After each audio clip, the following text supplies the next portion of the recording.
Hi there, and welcome to the Skyfall F1 podcast. I'm your host, Aiden, and welcome back for the third episode of the 2025 Formula One season. We are still in the off-season, but we finally got some interesting news coming in.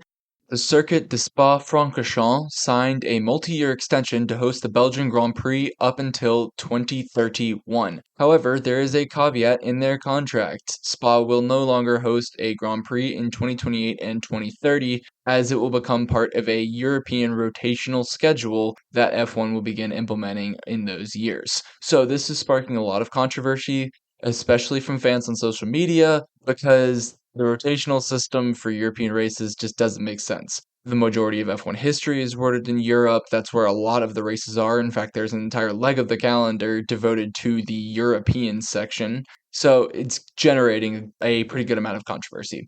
The main purpose from F1's perspective is to bring in new venues. So F1 is looking to expand in the Asian side of the calendar, and they don't want to expand the calendar itself and extend the amount of races. So currently there are only 3 races in the Asian leg. There is the Chinese Grand Prix, the Japanese Grand Prix, and the Singapore Grand Prix. Previously, races have been hosted in Malaysia, and there's also interest in some places like Vietnam, which is supposed to host a Grand Prix in 2020, potentially Thailand, where Alex Albon is from. So F1 is looking to find a way to get those races in without making the actual amount of races increase.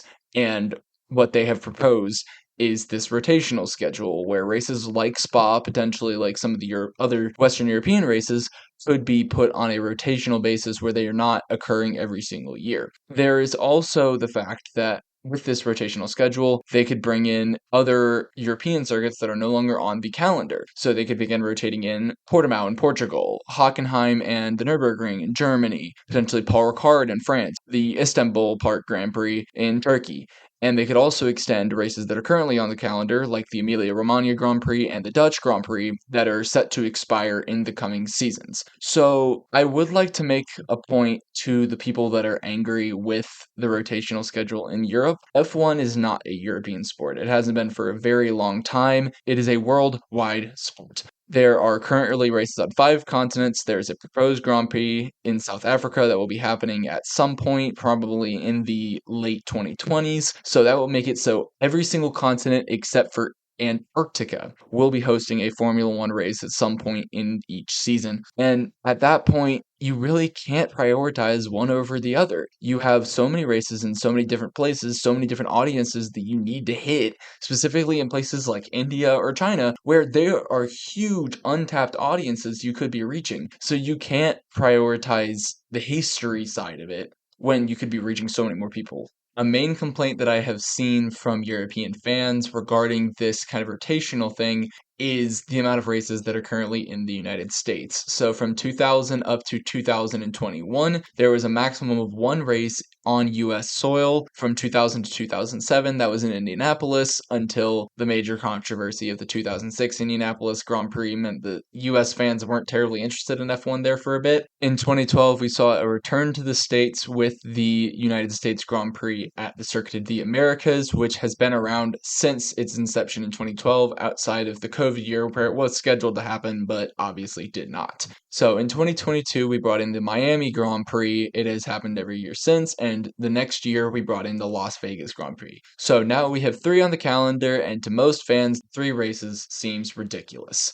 So currently only 2 countries have multiple races on the calendar in the first place, and the US is the only one with 3. Italy is the other one with multiple, with the Emilia-Romagna Grand Prix and the Italian Grand Prix. But honestly, even with the size and the population of the US, even with the budding fan base there, it doesn't make sense for there to be 3 races when no other country has that many. I think that out of the 3 in the US right now, the best one to remove is Miami. First of all, it has the least entertaining races. We've only seen 3 races there. 2022 was an absolute dud. 2023, the only thing that really happened was Max going from P9 to the win. And last year, yes, we did get Lando's first win, but there really wasn't much on-track action outside of the sprint race. Also, it is a non-permanent facility, which is not something that COTA has to deal with. It is something that is built up that interrupts the city of Miami.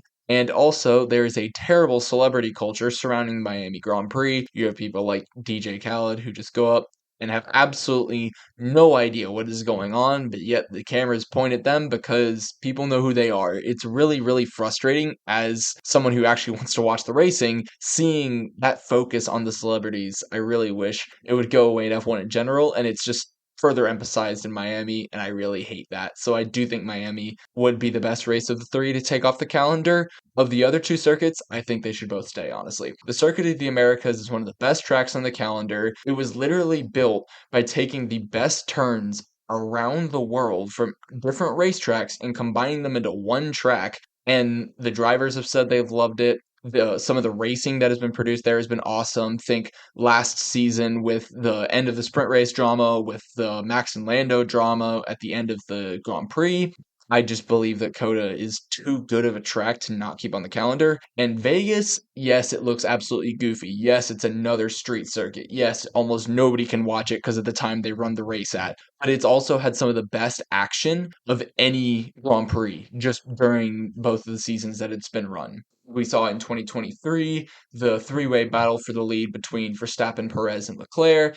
Last year, Max was able to secure his title, while Mercedes, of all teams, ran away with their first and only 1-2 of the year. We saw some insane battling down the order, especially between Lawson and Magnussen was one that stuck out. Perez's overtake on 2 cars also stuck out to me, even though he was fighting for P10 in a Red Bull. But Vegas has certainly brought a lot of very good action during the 2 races that have been there, and I don't see them removing it from the calendar just because Vegas to me is the spectacle of F1 done right. They found a way to make it into a huge event without making it just let's shove celebrities in the paddock and call it a day. The Las Vegas Grand Prix does a great job of leaning into the culture of the city and the historical significance of the city as like almost the gambling capital of the world. It really leans into that, and all the special liberties and stuff just make it so spectacular. And even as somebody who doesn't really care for Las Vegas as a city, I can appreciate what they've done with the Las Vegas Grand Prix. So I do believe that those 2 races should stay on the calendar, even if it means that the US is one of only 2 places with multiple Grand Prix. Even if with Imola potentially going away, it's the only country with 2 Grand Prix. And that is because, like it or hate it, the United States is becoming integrated into F1 culture. Since the launch of Drive to Survive, F1 has basically become a viral trend here in the States, and F1 is attempting to appeal to that now huge audience that they are able to tap. And adding 3 races was a great way to get started doing that. I think they can tone it back a bit now that they've gotten popular here. You're going to have audience retention. So I don't think you need all 3 of the Grand Prix, but I do believe that having 2 races here is very important because of how integral the United States is becoming to F1. So I've been talking for not too long, but I've been talking about some pretty serious stuff regarding my opinions on what should be on the calendar, what shouldn't. So I wanted to end this off with something a bit more lighthearted, staying on the topic of Europe versus America, kinda, in terms of F1.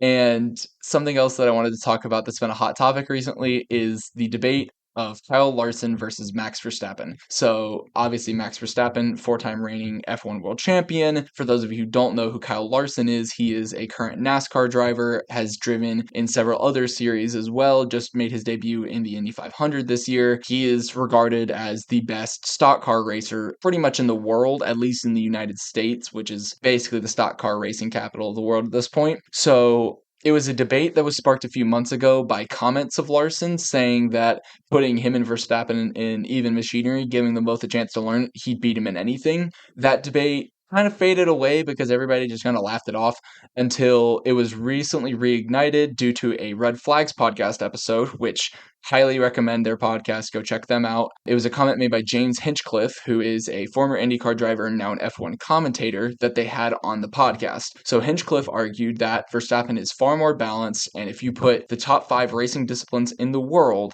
and you put Verstappen and Larson against each other, Verstappen would win 4 out of 5.